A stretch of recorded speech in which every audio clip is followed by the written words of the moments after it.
she do that, and that's just very cool of her. The creator of Sensual Phrase, Mayu Shinjo, excuse me, she also cosplayed. We'll see if you can recognize this person. Where can I put this up? Will that work? That'll do it. She cosplayed as Yui from K-On! Yay! That's actually the creator of Sensual Phrase. That's a pretty darn good Yui. I must see this. That is really good. That's very impressive. She actually looks like 17 years old. So good for her for doing that. That's really, really nice. Yeah. If you want that pic, go to ANN and look for cosplay. And I think it was posted this week, and they have a link to the picture. It's really, really impressive. Yeah, so Japanese are better cosplayers. Also, Japanese girls can cosplay anime boys really, really well. It's scary. I don't know why that is. Seems to work both ways in Japan for cross-dressing both genders. Yeah. I was supposed to say cosplaying, not cross-dressing. But both genders can cosplay both genders. Over here, not so much. And I've read some research about that, and they said one of the advantages is that Caucasians basically have a generally more square face, whereas the Japanese have a much more rounded face, and that looks more like manga. You know, there's just something about that more rounded design that looks more, I don't know, simplistic. It works better. It's strange. Speaking of girly men, Gundam 00 the character was designed by Yun Koga, who also does Loveless. Lots of pretty boys in there.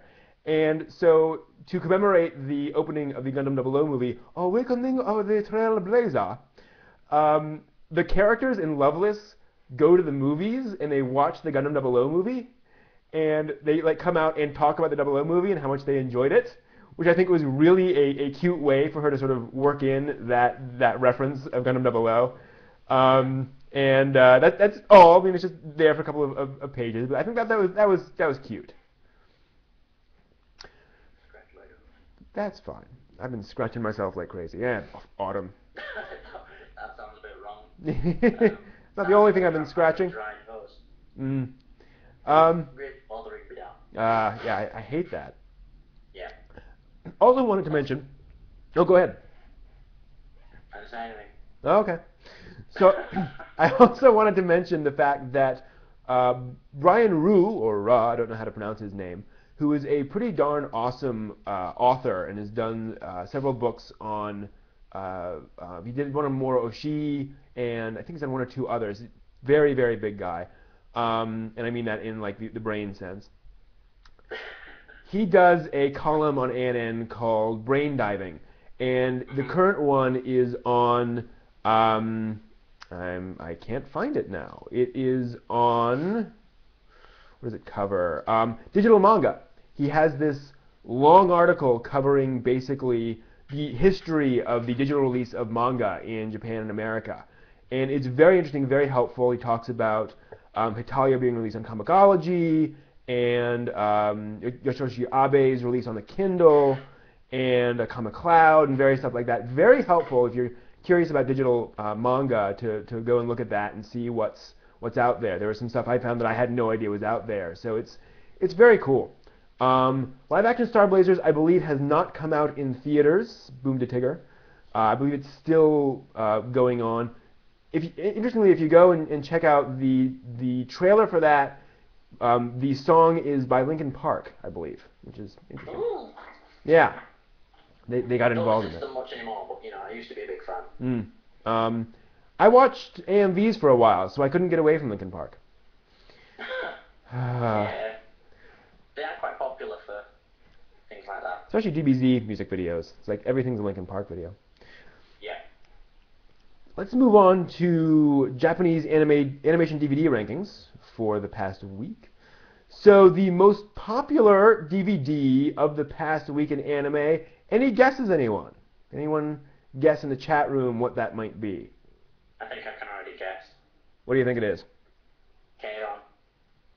So, Has K-On been released on DVD? actually, I think they released the final volume now. It is not. And it'll be K-On. It's not K-On! surprisingly. Yes. It's working. Yeah, the anime about the family restaurant and all that stuff. Number 3 most popular DVD with 11,699 copies, followed by Durarara Volume 8 with Yes, Durarara. 11,000. I Then love Durarara. it's fun. Then Hakuoki, which I think is the Shinsengumi thing, followed by Gintama Gintama Season 4 Volume 12.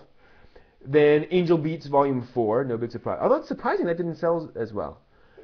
Followed by Kuroshitsuji Season 2 Volume 1. Full Metal Alchemist Brotherhood Volume 14. The baseball anime that came out recently. It's Okiku Furikapute Natsu no Taika Hen, which was released over as, I keep thinking, it's not Slam Dunk. That's basketball. Big Wind Up. That's what it was called over here. Not taking a leaf from Eye Shield 21 at all. No. Writers of that. No, not at all. Followed by Nurahion no Majo, which I have no idea what that is. Nurahion no Mago. Oh, Nura Rise of the Yokai Clan. That one. And they have some... That's weird. They linked to this twice. The monkey that sat on my shoulder? Oh, that's not weird. Yeah, it's a monkey. Let me switch over to that real quick. 1 second. I would slap it because it screams, but that would kind of interrupt the entire thing. So when you slap your monkey, it screams. Yes. That's Wow. what happens when you slap your monkey. I see. That's I'm going to leave it back on my head now. okay. There are so many ways I could go with that, and I'm not going to right now. All right, so that's all the anime anime news that I found this week. Anything else out there that we missed? I don't think so. I could have a quick look on the wiki. Okay. No, I think we've done everything. Cool. Let me just pull up Anime News Network, see if anything popped in the past, day or so. Not really. That is interesting. Mariko Hihara has self-published a boys' love novel in the U.S. on the Amazon Kindle store. Woo! Wow. I am excited. That is interesting. I'm not, because I don't like boys' love, but that's okay. So they're listing the September 26th release of With All My Loving, as usual, a very, not clunky at all title, on the Kindle. Been translated into English by Enju Group, which is also the name of Hihara's official website. Young man, doctor, fall in love, blah, blah, blah. And basically, she explained that because of the publishing industry slump and several magazines closing, she said it's just too hard to publish these things physically, so she's putting it on there. And she said basically she would make 10% either way. So she said, why not just self-publish it and see what happens? So yeah, good for her. Good idea. Yeah, definitely. Good to see. Hooray and hurrah. Absolutely. Then the rest of it is just some various stuff. There's some more dates on the Hatsune Miku North American concert. We'll see what we get there. Again, I just saw this. October 11th will be the film concert with the Idol's creator will be an in-person special guest. Wow, that's interesting. I don't know who that would be. I mean, would that be the person who wired together the software or the artist? That's interesting. So that's going to be, again, October 11th at the Viz Cinema in San Francisco's Japantown district. So if you're going to be around, check that out. There's also going to be a concert at New York Anime Festival on October 9th at 11:45 a.m. And Hatsune's creators will also be, Hatsune's creators, plural in this case, will also be guests at the convention. So that's pretty darn cool. Yay. They also mentioned guests for New York Anime Festival this year include Puffy Amiyumi, Minori Chihara from Haruhi, Boom Boom Satellites, Canon, the bassist, and Rika Ishikawa, who is a member of Morning Musume. They're also going to screen the Gundam 00 movie Awakening of the Trailblazer. I just like saying that. You're having fun with that. I am. As well as Star Driver will be shown as well. So that's pretty darn cool. I like the fact that Puffy and Yumi are there. I mean, I used to be into the music, now I'm not, but I just thought it was a kind of a cool, neat little anime they had going. Yeah, it's fun. I mean, what's wrong with that?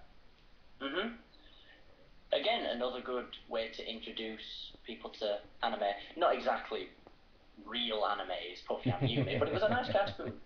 Yeah. To answer your question in the chat room, I do not know if more Black Rock Shooter is being made. There are hints that it is one of several episodes that they're going to make, just based on how, I think they listed it as being part of season 1 or something along those lines. Or no, they call it episode 1 somewhere or other. So they're not sure quite what that means, if they actually mean it's going to mean a series or they just named it that way. So who knows? Hopefully there will be more Black Rock Shooter, because they certainly left it kind of open-ended at the end. Could end up Catch It 1. Could be.